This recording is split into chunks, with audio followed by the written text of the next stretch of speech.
सम्पूर्णमा नमस्कार। अनि आज चाहिँ मैले तपाईहरुलाई छलालको नौगेडी देखाउँदैछु। एकदमै राम्रो बनेको छ अनि तपाईहरुले चाहिँ यो मात्र एकलालमा पाउन सक्नुहुनेछ हैन।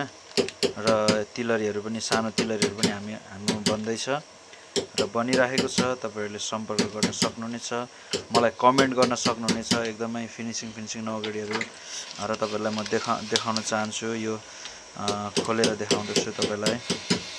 एकदमै फ्रेश नौगेडीहरु बन्छ हैन। र यो नौगेडी चाहिँ छलालमा तयारी छ।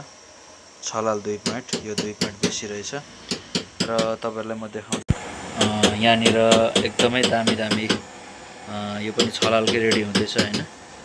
छलालको नौगेडी एकदमै फिनिशिङ नौगेडीहरु चाहिँ रेडी हुँदैछ र होलसेलमा तपाईहरुलाई सामान चाहिएमा चाहिँ हामीलाई सम्पर्क गर्नु होला। यही भान्जाले छेड्दै हुनुहुन्छ। एकदमै फिनिशिङ बन्दैछ। छलालको नौगेडी चाहिँ तयार भइसकेको छ। अब यसलाई चाहिँ उन्न मात्र बाँकी छ। यदि तपाईहरुलाई नउनिकिन चाहिन्छ भनेदेखि पनि तपाईहरुले सम्पर्क गर्न सक्नुहुनेछ र उनेर चाहिन्छ भने पनि हामी रेडी गरेर दिनेछौँ।